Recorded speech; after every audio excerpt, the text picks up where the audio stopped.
Bonjour à toutes et à tous, vous écoutez Cinécast. Salut Thibaut. Salut Guillaume. Cinécast, c'est le podcast qui chaque semaine vous recommande des films à voir au cinéma, en streaming ou VOD.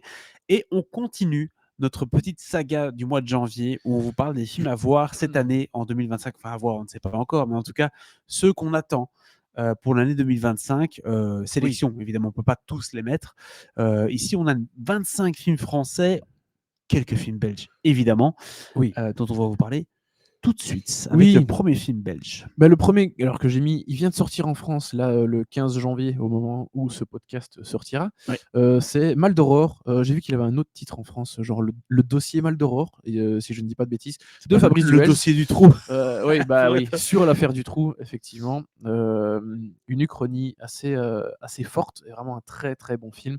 Donc voilà, c'est sorti le 15 janvier en France, ça sort le 22 en Belgique, donc n'hésitez pas à aller le voir. La critique est évidemment déjà disponible depuis au moins 4 mois sur le podcast.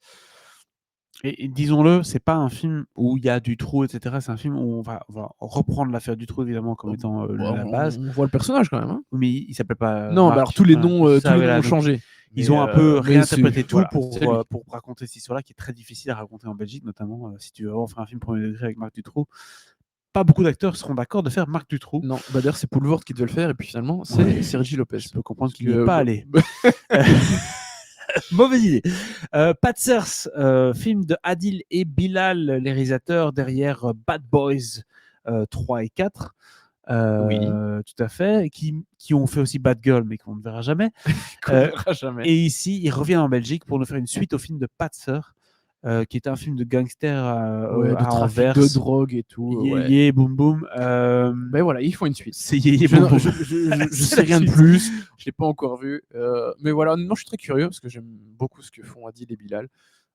Donc voilà, Patzers, pour moi, j'attends ça. Je pense que le film en France, Patzers, ça s'appelait genre Gangsta ou je sais pas quoi. Ça avait un autre titre un peu Gangsta, tout à fait, complètement éclaté. Ouais, typique France, parce que oui, bon, dans Patzers, c'est un mot très, très flamand. Hein, donc, c'est Gangsta à ne pas confondre avec Gangsterdam, évidemment. C'était une grosse merde. Hein. Laura Wandel, comme disent les Français, Laura Wandel avec l'intérêt d'Adam. Ouais, c'est son second film à Laura Wandel. Hein, elle avait fait Un Monde, qui était passé à Cannes il y a 2-3 ans. Et ici, il est question du milieu hospitalier, où suite à une décision de justice, Adam, 4 ans, souffrant de malnutrition, est placé à l'hôpital. Et Lucie, une infirmière en chef pédiatrique, va autoriser Rebecca, la maman d'Adam, à rester près de son fils, malgré un temps de visite strictement limité par la juge. Et lorsque Rebecca s'entête et refuse de quitter Adam, les choses vont se compliquer. Voilà. Il y a un joli casting, hein, puisqu'on retrouve Anna Maria Bartolomei et Léa Drucker dans les rôles principaux. Donc voilà, au vu de Un Monde, qui était un excellent film, je suis très très curieux de voir ce que va donner ce nouveau film de Laura Wandel. Ensuite, on a le film de Lucas Belvaux, Les Tourmentés, avec Nils Schneider et Ramzi Bedia. Ramzi Bedia avec Lucas Belvaux, pourquoi pas. Ouais, et avec Nils Schneider, ça va donner un drôle de... C'est clair. Mais bon, c'est adapté d'un roman que Lucas Belvaux a écrit, hein, qui a le même titre, hein, Les Tourmentés. Donc voilà, j'aime plutôt bien son cinéma, Lucas Belvaux. Il vise souvent juste dans ce qu'il raconte. Donc, et attention, Ramzi Bedia, on pourrait croire comme ça, mais il fait il a une bonne carrière choix, au cinéma. il fait des choix intéressants. Oui, parfois il se viande complètement, mais il a fait pas mal de très très bons choix, Ramzi, c'est clair. Sous-estimé. Très sous-estimé au cinéma en tout cas.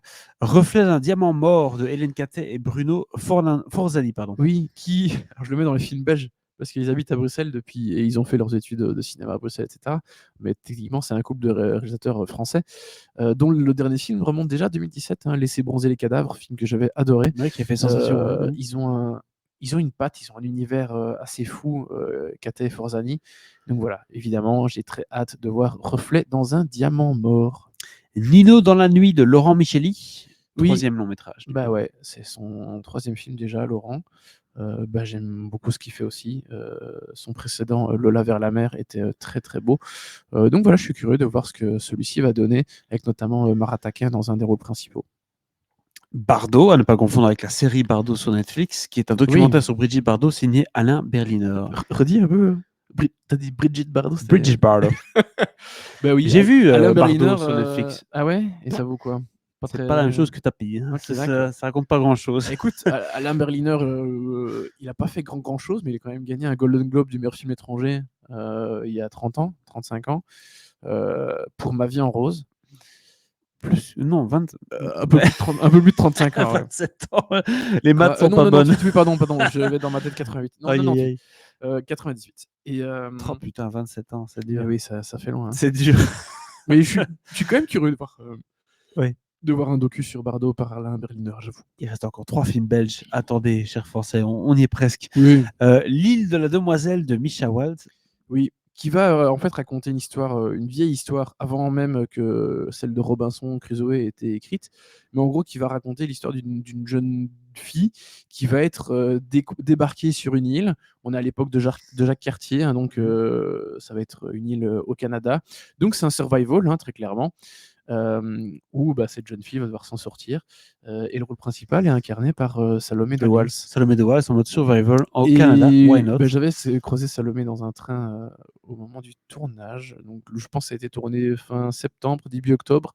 Donc voilà, si le film est prêt, à mon avis, c'est un film qui peut se retrouver dans les festivals, hein, style Cannes, etc. Sans souci. Comme celui de Laura Wandel. Hein. Laura Wandel, vu que le premier était à Cannes, je vois bien le deuxième à Cannes aussi. Il y a d'autres personnes qui pourraient être à Cannes parce que c'est Oui. des abonnés carte gold premium. La question ne se pose même pas. Ils sont limite financiers du festival. Les Frères Dardenne avec La Maison Maternelle, un nouveau film. On peut pas ne pas les citer. 5 jeunes mères qui vont se battre pour assurer un monde meilleur à leurs enfants. Ça ne dit pas grand-chose synopsis. Mais alors, les Dardenne, on n'a jamais aucune info sur leur film avant. Bon, on voit déjà un peu le concept du film. Hein, oui, mais voilà. La maison maternelle. T'as une phrase, un truc, mais tu sais pas le casting. Vraiment, ça va être c'est surprise sur surprise avec eux. C'est comme ça. Perso, je suis plutôt client de ce qu'ils font. Parfois un peu moins, mais incontournable. Pour la Belgique, ça reste des incontournables, évidemment. Oui. Et ensuite, dernier film, produit par Lucas et Michiel Dont. Ouais, Lucas qui est en prépa de son prochain film, hein, cela dit. Ah, ok. Il réserve déjà une place pour Cannes 2026, pardon. Sans doute. Julian ou Juliane, à voir. Un road movie sur un couple gay qui projette de se marier. Ça ne m'étonne pas quand on voit Lucas Dont et ses sujets de prédilection. C'est clair. Sachant que le mariage gay en Belgique, ça fait plus de 20 ans. 20 ans, là ? C'était 2003. 22 ans déjà que ça existe. Enfin, que c'est légal. Tout à fait. Chez nous, c'est légal. Donc voilà, je suis curieux de voir ce que ça va donner. Et ceci conclut la partie sur les films belges. Voilà. Bonne petite sélection. Très bonne sélection. Ça promet. Il y a encore d'autres sélections, évidemment, d'autres choses à dire. Oui. Films français. Alors, parfois, c'est des films qui sont tournés aux États-Unis ou des trucs comme ça, ou des Américains. Mais bon, c'est des films quand même produits en France et avec de l'argent français notamment. Mais avant, je voulais préciser, dans ceux que j'ai déjà vus, il y a notamment Jouer avec le feu des Sœurs Coulin qui était passé à Venise. La critique est déjà disponible sur le podcast si vous voulez. Ça sort, je pense, février ou janvier peut-être. Quelque chose comme ça. Avec Vincent Lindon. Avec Vincent Lindon, tout à fait. Et puis aussi L'Attachement de Karine Tardieu que j'ai vu à Venise. Alors, j'ai pas encore fait la critique, mais c'est un très très beau film. Et un autre avec Pio Marmaille. Mais non, arrête, le film est déjà sorti, le podcast est déjà sorti. Bah oui, mais c'était un film de 2020. Chaque occasion de leur dire, je le dis. Tu tiens à parler de 2025, bah voilà. Mais voilà. Très clairement. Donc deux films très bien. Très bien. Surtout L'Attachement. On parle maintenant de films dont on ne connaît pas grand-chose. Sacrifice de Romain Gavras. Gavras, qui nous avait fait des bons films quand même récemment. Oui, Athéna, c'était pas mal. Hein. Athéna, tout à fait.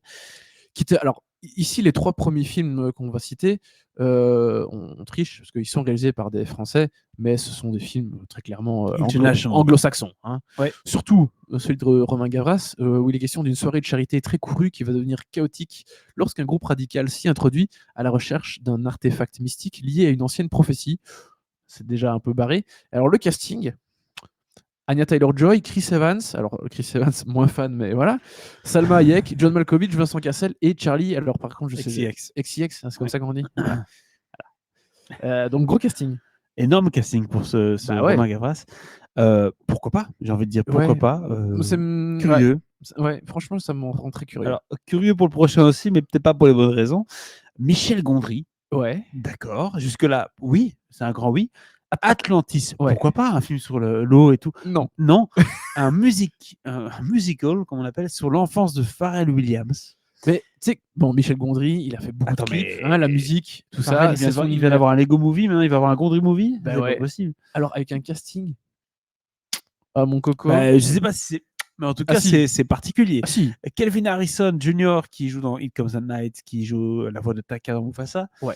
Brian Tyree Henry. Qu'on ne présente plus. Allez voir sa filmo si vous connaissez pas les. Janelle Monáe. Excellente chanteuse. Davin Joy Randolph, qui joue dans The Holdovers. Tim Meadows. André 3000. André 3000, il me dit quelque chose. Bah, Outcast. Ah bah oui, c'est ça. Et Anderson Paak, putain, mais Bah oui. c'est incroyable. Ah, le casting est fou. Oui, j'avoue que c'est pas mal. Ouais. Chez Alors- Michel Gondry, c'est intéressant. Mais oui. Oui. Alors perso, qu'est-ce que j'en ai à foutre d'un film sur C'est la ça. jeunesse, l'enfance de Pharrell Williams. Rien à foutre. Mais honnêtement, j'en avais rien à foutre de voir un film sur la jeunesse de Robbie Williams, et surtout si c'est un singe le rôle principal, et c'était vraiment bien. Donc là, on s'est dit, on va pas faire un biopic classique. Non, on va surprise. sortir Michel Gondry pour tout ça. Pourquoi pas? Ouais. Autre film, bon là, c'est un peu moins attendu, on va le dire directement. Return to Silent Hill de Christophe Gans. C'était bien Silent Hill. Ouais, c'est Alors, Silent Hill 2, quand- quoi, en fait. Oui, mais quand on te parle d'adaptation de jeux vidéo en film, Ouais. Silent Hill, c'est quand même une référence. Hein? Oui. C'était vraiment bien. Et puis, c'est un des jeux vidéo qui a le plus de potentiel pour être adapté au cinéma, Ben oui. d'un point de vue horreur, évidemment, ça c'est sûr. C'est avec Jeremy Irvine. Enfin, Irvine. Irvine, oui, bref. Le héros du cheval de guerre de Spielberg. Tout à fait. Alors, je sais pas quand le film sortira. Il n'a pas encore de date de prévu. Le film n'est pas encore tout à fait fini. J'en ai discuté avec Christophe Gans il n'y a pas si longtemps.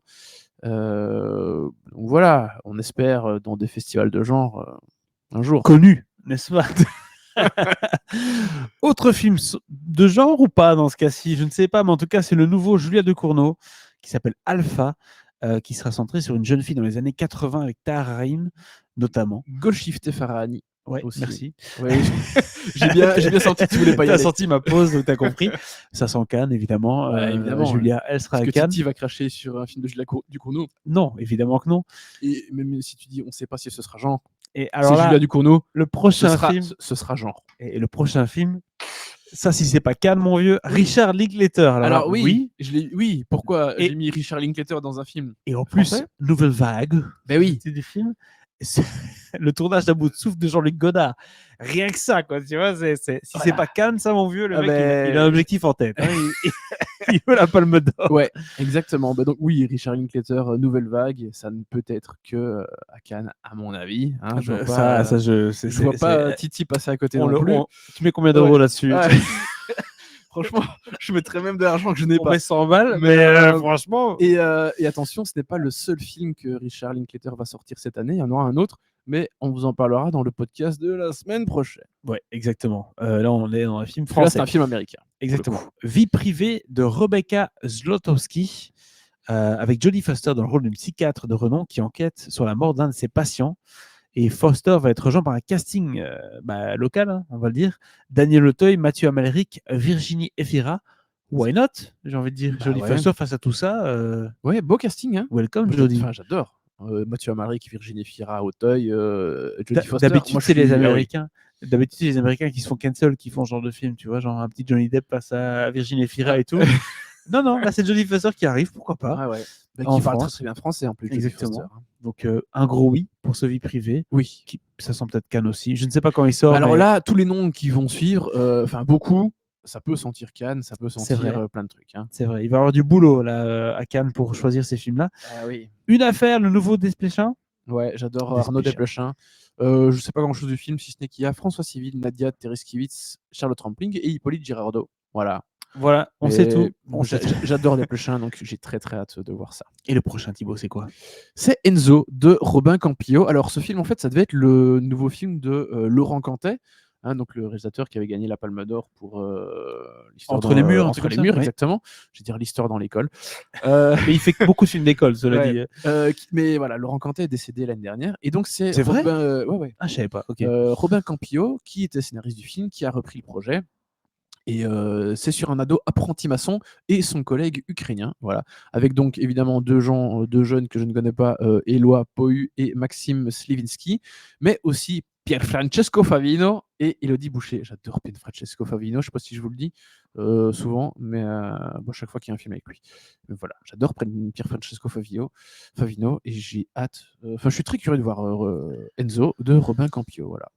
Autre film, changement de salle, Ah, changement d'ambiance. attention, ouais. Cédric Jiménez, C'est là que tu vois que j'ai pas trié les films. produit par nos amis derrière l'amour ouf et tous les autres films avec Gilles Ah, Lelouch. bah oui, évidemment. Chien 51, un thriller de science-fiction basé sur un bouquin apparemment, dans le Paris de 2054 où il est question de zones. Tu vois, zone 1, c'est les riches, zone 2, c'est les moyens, zone 3, c'est les pauvres.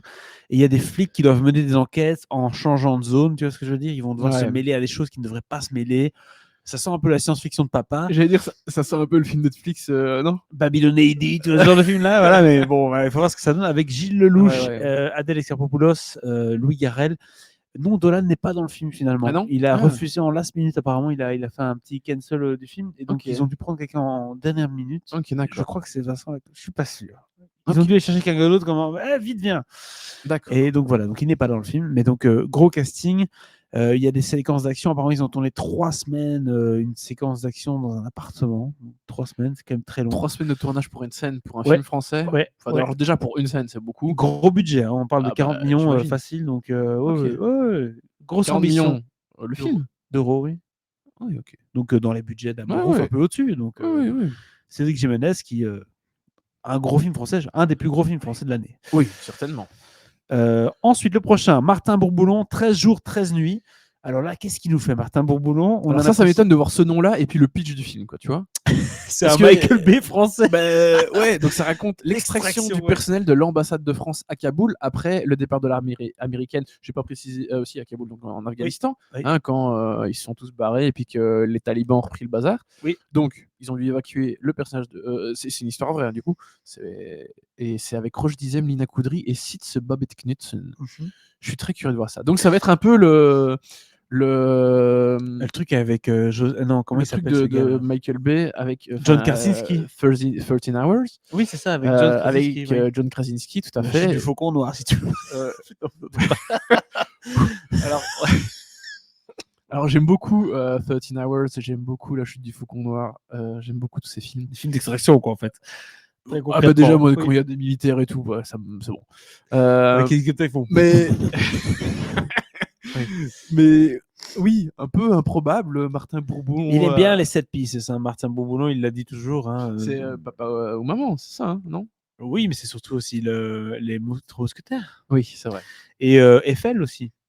Ah, Eiffel. Voilà. Donc il aime bien les gros 7 pistes. Il a déjà géré les gros décors. budgets quand même. Ouais. Donc il sait y faire avec les gros budgets. Enfin, il sait y faire. Ouais, ça dépend. C'est méchant. C'est un peu méchant parce qu'il a un potentiel, on lui donne de l'argent, on lui fait confiance. Pourquoi pas? C'est intriguant en tout cas. Ah oui. Et puis après, en vrai, il y a quelques films d'action français qui sont bien burnés. Donc j'attendais plus un Cédric Jiménez dans ce genre de film-là que. Tu vois ce que je veux dire? Oui. Un peu extraction, vite, dans Kaboul, tac, tu vois. Ouais. Un truc un peu nerveux, quoi. C'est clair.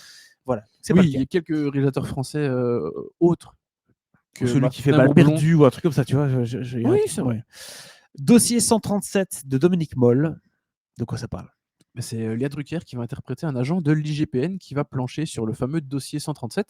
Et cette investigation sur un incident survenu lors d'une manifestation va tourner à l'obsession. Souvent, un film d'enquête, le personnage est obnubilé par son affaire. Et voilà, on va voir ce que ça va donner. Mais Dominique Moll, il avait fait vraiment fort avec son dernier film. La nuit du 12. C'est vrai. Donc voilà, forcément curieux de voir ce que ça va donner son prochain film. Le prochain film de Bruno Dumont aussi, Les Roches Rouges, qui n'est pas l'amour ouf, mais c'est l'amour impossible entre deux jeunes bandes rivales, l'un faisant partie deux bandes rivales. Deux bandes rivales, pardon. L'amour de deux bandes. L'un faisant partie d'un groupe de vacanciers et l'autre de locaux. Pourquoi pas, j'ai envie de dire. Ça sent le West Side Story et Roméo et Juliette et tout ce qui en découle. Là, c'est coup de gueule pour le prochain, par contre. Couture, encore un film de couture. Pourquoi coup de gueule? Non, parce que c'est encore un film de couture. Alice Winocourt avec Angelina Jolie, qui est la vedette d'un drame en anglais et en français, forcément, qui raconte l'histoire d'un groupe de femmes dont les vies s'entrechoquent pendant la semaine de la mode à Paris, avec Louis Garrel, Ella Rumpf et Finnegan Oldfield. Why not? Oui, c'est ça. Là, on rentre dans la catégorie why not, en fait. Why not? Mais c'est intriguant. Moi, ça me parle. Ensuite, on a un réalisateur de court-métrage qui va passer au grand-métrage maintenant, avec Magistrate. Au grand-métrage. Le grand-métrage. C'est nouveau, ça. Pourquoi pas? D'accord. Le GM. Ben oui, Pierre Mazingarbe, qui est un réalisateur qui a fait un excellent court-métrage qui s'appelle Boostify, Il est de temps en temps dispo, genre sur Arte, etc. Film qui a cartonné dans tous les festivals où il est passé. Évidemment, je l'avais sélectionné aussi. C'était il y a 6 ans déjà.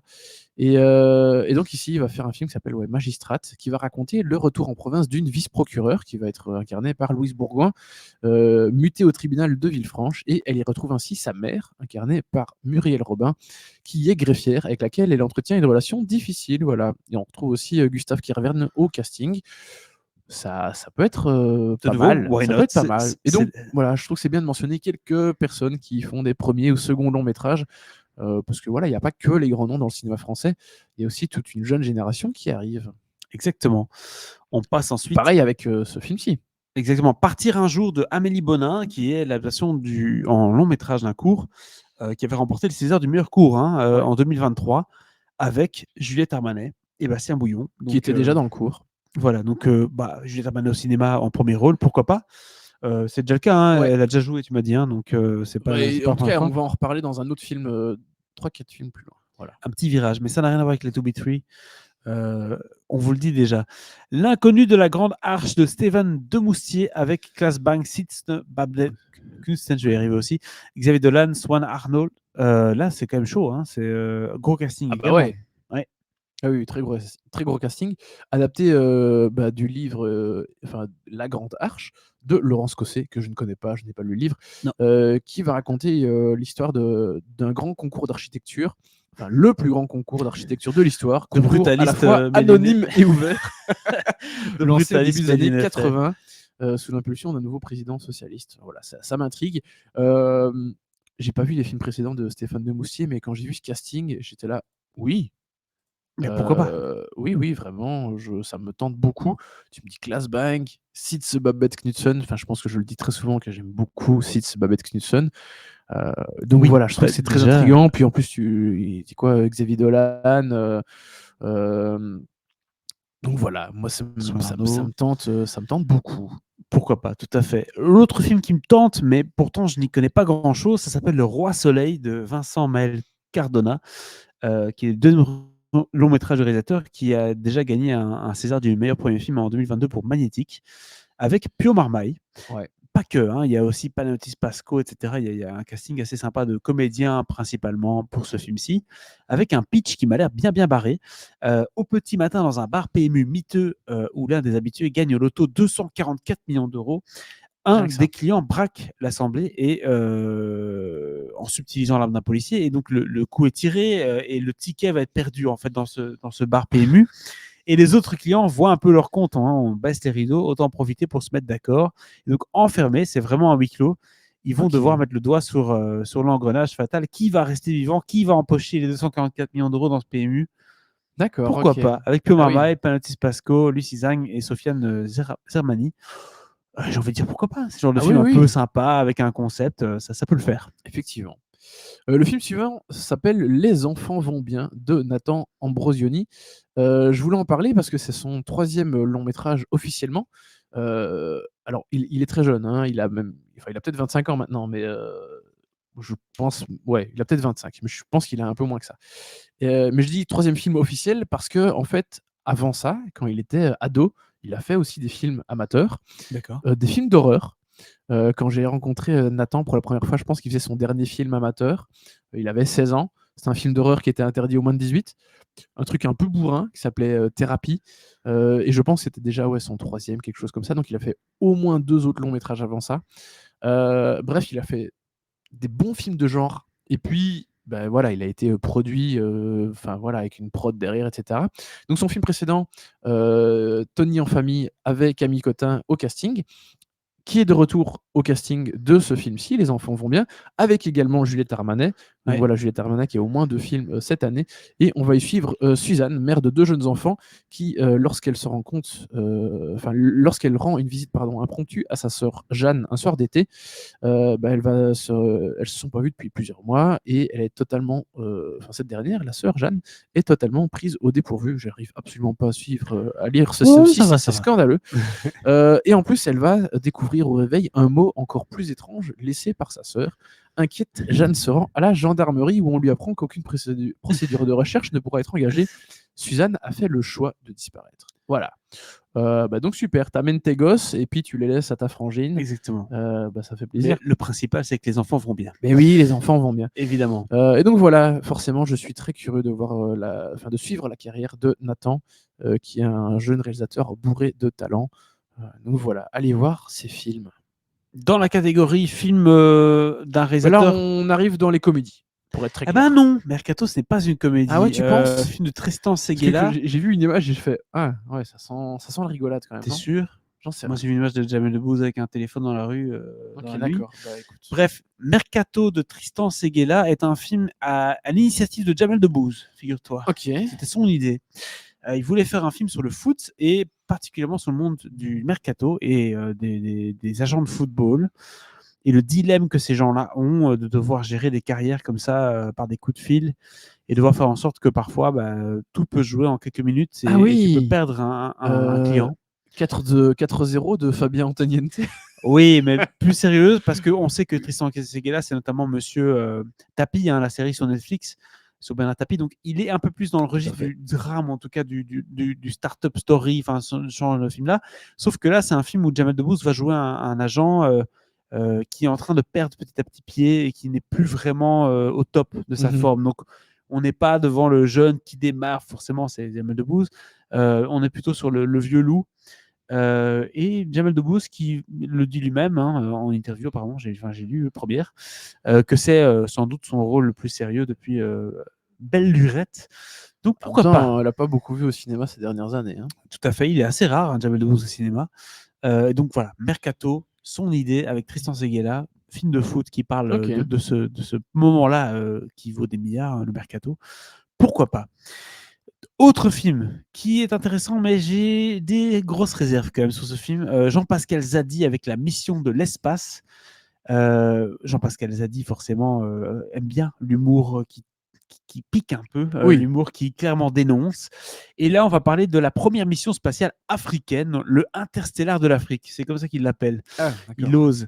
L'équipage issu du continent et de sa diaspora doit explorer la planète Nardal afin d'évaluer la possibilité d'y ramener tous les Africains si jamais la Terre devenait inhabitable. Alors, c'est assez drôle. Mais le problème, c'est forcément que le voyage est très long et ils ne savent pas très bien quoi faire avec les missions interstellaires qui demeurent l'entente entre les astronautes. Donc, c'est un huis clos dans une navette entre des astronautes africains avec Zadi, Reda Kateb, Blous et Yakuza, pardon, Oui, c'est la chanteuse belge. et notamment Jean-Pascal Zadi, Oui, c'est évidemment. oui, tu l'as dit. Ah, Zadi, ok. Oui. Je croyais que tu avais dit quelqu'un d'autre qui s'appelait Zadi. Ah non, non. Jean-Pascal Zadi. Et donc voilà. Donc on est devant un film qui va être un peu what the fuck de Jean-Pascal Zadi. Pourquoi pas quand on Ouais. voit le succès de sa série en place, la mission de l'espace, à voir en tout cas, à noter. Très bien. Et puis là, gros film français. Là, on tombe dans du gros blockbuster français, énorme budget pour L'homme qui rétrécit de Yann Kounen, avec Jean Dujardin, l'homme qui est beaucoup occupé par sa société de construction navale, sa famille, qui va être confronté à un phénomène bizarre. En fait, il va se mettre à rétrécir après une sortie en mer un peu particulière et on ne peut pas l'expliquer. Et donc, il va être un peu prisonnier de cette situation-là et rétrécir petit à petit. Et il y a beaucoup d'effets spéciaux dans le film, apparemment. C'est une grosse aventure avec Jean Dujardin, très physique. J'imagine s'il termine en faisant, je sais pas, 2 centimètres ou quoi. Bon, j'ai rétréci les gosses avec un Ah petit oui, peu oui. de Benjamin Button. Oui, Pourquoi pas? oui, oui. Donc, Bah, écoute, en plus, grosse Yann proposition. Kounen et Dujardin se connaissent bien, hein. Ils avaient quand même fait Tout à fait. 99 francs ensemble. 99 francs, pardon. Bah oui, écoute, c'est intriguant. C'est intriguant. Exactement. Ensuite, toujours dans les gros films Ah oui, français, là, là on rentre dans oui, du vas-y, tu tiens le crachoir là. blockbuster français, Camelot partie 2 de Alexandre Astier, qui malheureusement sera divisé en deux parties. Hein. Donc le Camelot 1, 2 et 3, mais ils ont tourné les deux ensemble. Attends, comment ça, je comprends pas. Bon, celui qui est Ah. sorti, c'est une partie 1 ou c'est. Donc le premier qui est sorti, c'était la partie 1. Ouais. Ensuite, il a voulu faire un 2, mais finalement, en faisant le 2, il s'est rendu compte que c'était 3 films. Et donc, il a Ah. coupé les films en 2. Tu vois, un peu genre Peter Jackson de Hobbit Ok, 2, ok. bam, bam, tu Ouais, vois. ouais. Voilà. Astier fait son Jackson. Sera-ce intéressant? Je ne sais pas. On verra bien. Je n'ai toujours pas vu le premier, pour être Voilà. honnête. Mais pour être très franc, je ne l'ai pas vu non plus. Donc, c'est pas ma cam, Camelot. C'était pas un jeu de mots exprès. Mais voilà, donc on reprochait au film d'être un peu trop télévisé dans son âme, malgré le fait qu'il voulait faire un peu plus d'ampleur. J'ai un peu peur qu'on soit dans la même chose pour ce Camelot partie 2. God Save the Tuche de Jean-Paul Rouve. C'est le 5e Tuche, je pense. Attends, et c'est lui qui réalise les tuches? Oui, ça y est. Attends, c'était pas Olivier Barou Olivier Barou avant? Ben non, Olivier ne fait plus. Il a dit. Bah, il a dit stop. c'est bon là, Jean-Paul, j'en ai marre. Par contre, si tu veux gagner de l'argent, tu peux continuer. Et donc Jean-Paul est de retour avec toute la clique, Pierre Waouh. Lotin, etc. Pour cette histoire, God Save the Tuche en Angleterre. Tu sais qui que est- je n'en ai toujours vu qu'un des tuches. Hein. Et honnêtement, le premier premier m'a suffi. Hein. Ah, ok. Fait... Ouais, ça va. Jean-Paul Rouve, déjà, il nous fait un accent ch'ti, enfin un accent du Nord.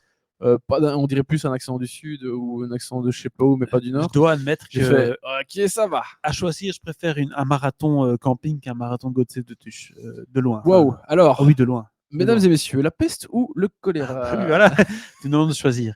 Je choisis un marathon Astérix ou un marathon camping. Alors, Astérix quand même. ouais, Même sans si doute. c'est dur. Ouais, mais- Astérix. Rien parce qu'il y a Mission Cléopâtre. Même s'il y a 2-3 trucs difficiles. Voilà. Ouais. Ensuite, autre film. On ne sait pas grand-chose sur le film, à part que ça passe en Angleterre, évidemment. Ensuite, le film Comme un œuf. Oh là là. Avec Kev Adams et Michael Youn, la doublette, qui sortira en décembre. Mais en fait, qui attend ce film? Personne. Mais en tout Dites-nous cas, dans les c'est- commentaires. En fait, moi, j'attends Comme un œuf avec Kev Adams et bah, Michael Youn. attention, Kev Adams au cinéma français, ça reste une valeur sûre. Maison de retraite 1, Maison de retraite 2, c'est des millions de spectateurs pour ces films-là. Donc, Donc, il y a quand même des gens qui veulent faire des choses il y a avec des Kev gens Adams. qui vont voir Kev Adams, pas des youtubeurs visiblement. Ouais, pas mais les mais youtubeurs, voilà. mais il y a des gens qui veulent bien faire des films avec Dans lui. le mainstream, Kev Adams a toujours sa place et là, il joue un film avec Michael Youn. Oh, why not? Et dernier film, je Bah, pense, de la liste. Il y en a encore? Oui, Non, c'est le non, dernier. troisième épisode. Le Routard. Alors, Le Routard, t'as dit film posthume, pourquoi? Ah oui, Michel Blanc, Mais évidemment. oui, parce qu'il y a Michel Blanc dedans. Ah oui, Et d'accord. c'est un des 2 ou 3 derniers films qu'il a tourné avant de mourir. Donc voilà. Mais il y a aussi un de ses acolytes du Splendide, Christian Mais Clavier. évidemment, c'est le clavier de l'année. Ouais. Chaque année, Christian Clavier nous fait au moins un film. En vrai, le pitch est pas mal, mais à Mais nouveau, exactement. tu sais, c'est le problème des pitchs de plein de comédies françaises, c'est qu'ils sont pas mal. Tu te dis, ah, il y a moyen de faire quelque chose de bien. Ben, Philippe Et Meckelon, puis- c'est un scénariste assez connu dans le monde des comédies françaises, pas pour les bonnes raisons. C'est le scénariste des Tuches. Ouais, mais c'est son les- film précédent, c'était quoi? Docteur, machin, là, avec Non. Michel Blanc. Non, non, non, C'était non. pas non. enfin, c'était peut-être pas le dernier, mais C'était il lui qui avait réalisait fait, ça je pense, avec Michel Blanc, Attention, Docteur. je connais les scénaristes. C'était pas très très fou, hein, quand même. Ça va, franchement. Ah, ça c'est va. bien, c'est bon, Non. t'es diplomate. C'est vrai. Donc le Il faut Routard, l'être, non, parfois. franchement, c'est pas si mal, Docteur. Honnêtement, très sincèrement, je ne sais pas trouvé ça si nul que ça. Mais Philippe Meckelon, c'est Monsieur Tuche, c'est Monsieur, Ah, d'accord. Bon, super. Monsieur Astérix et l'Empire du Milieu Oh, au scénario. t'es sérieux? Oui. Donc, il a vraiment fait aucun bon film. Ah, Philippe Meckelon, c'est C'est gratiné. mi-figue mi-raisin. Ouais, c'est plutôt ni rien du tout. Ouais. Avec Hakim Djemili, j'aime bien Hakim Djemili, et Christian Clavier, pourquoi pas, de nouveau un duo improbable. Ça parle de quoi? Ça parle de Yann qui n'a qu'un seul rêve dans la vie, c'est de voyager, et on parle donc de Hakim Djemili. Et alors qu'il entend dire que le fameux guide du Routard recrute des gens pour faire le tour du monde, il se présente forcément, et il se fait embaucher, et sa première mission c'est Marrakech. Il a 40 adresses à vérifier en 5 jours.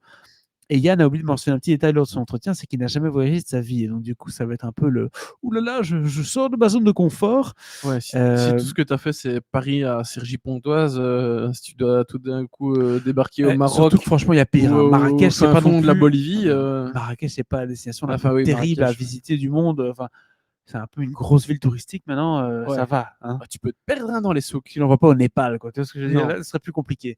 Donc voilà. Pourquoi pas? En tout cas, ça fait partie des grosses sorties quittages françaises de cette année. On t'aimes va en bien parler, ça. évidemment. Ben oui, on va en Ouais, parler. écoute, j'en Christian sais Clavier, Hakim Tu crois que Djemili. c'est la prod qui a donné de la thune au routeur ou l'inverse? Ils auraient pu dire Lonely Planet. Hein. Je ne sais pas. Je ne sais pas si Non, le ça, Routard a oui, payé peu pour ce importe. film. Bref, en tout cas, ça leur fait de la pub pour le meilleur ou pour le pire. Ouais. Voilà donc pour nos films français et belges, 25 films français, environ 8 films belges. Vous avez donc une belle sélection de films pour 2025, de bons Il y a ou de tout, mauvais, hein. on ne sait Il y a pas. du- On Bah, verra il y a de bien. la comédie, il y a du film d'auteur, il y a de tout. Évidemment. Mais ça sent plutôt bon hein, sur le papier 2025. Hein. Vraiment, il y a plein de choses intéressantes. En tout cas, ce qui est sûr, c'est que le cinéma français et belge ne s'arrête pas et continue de nous produire des choses intéressantes. Et ça, on peut dire quand même bravo. C'est vrai qu'on remarque, on avait échangé là-dessus récemment, depuis 5-6 ans, il y a une petite hausse du cinéma européen, le cinéma belge-français qui déploie pas mal, hein. Ne fût-ce que cette année, en 2024, l'année passée, on a eu des bons films et là, ça continue ici. On va avoir des bonnes surprises, même s'il y a des gros noms qui ne sont pas là cette année. On n'a pas parlé de Pierre Ninet, on n'a pas parlé de Danny Boone. On n'a pas parlé de. C'est plus un gros nom. On n'a pas parlé de qui d'autre Je Jonathan sais pas. Cohen, par exemple. Oui, c'est vrai. Donc, tous des films comme ça, des noms de comédie ou Ils ont autres. sûrement un truc ou l'autre qui va arriver et qu'on n'a Voilà, ils vont pas, sortir de pas quelque part, repéré. chut, Mais, comme ça. Il y a Marsupilami de Philippe Lachaud qui sort en 2026, du coup. Donc voilà, la bande à Fifi n'est pas là en 2025. Tu es triste, Thibaut. Et je non. propose qu'on s'arrête là Oui. pour ces films français. On se dit à très bientôt pour de nouvelles critiques cinéma. Mais Et puis, toi pour. pas, parce que je pense que c'est le dernier truc Non, parce dernier que podcast. le troisième épisode, on le fera ensemble quand même. Oui, Sur c'est les vrai. films Oui, c'est vrai, d'auteur, les c'est vrai, films un c'est peu vrai. plus Pardon, festival. c'est vrai. Je serai là pour ça au Oui. moins. Oui, parce que monsieur ne va pas être là pendant un mois. Et Voilà. pour le reste, je fais le routard en Asie. C'est moi. Exactement. Exactement. Donc voilà, on se dit Monsieur à va se la couler douce à Pattaya. non, couler douce à pas avec des enfants, non. Jamais. Voilà donc du coup le planning. On se revoit la semaine prochaine pour des critiques. On se revoit aussi plus tard dans le mois pour les films d'auteur et films de festival de 2025. À très bientôt sur Cinécast. Ciao, Ciao, ciao. ciao.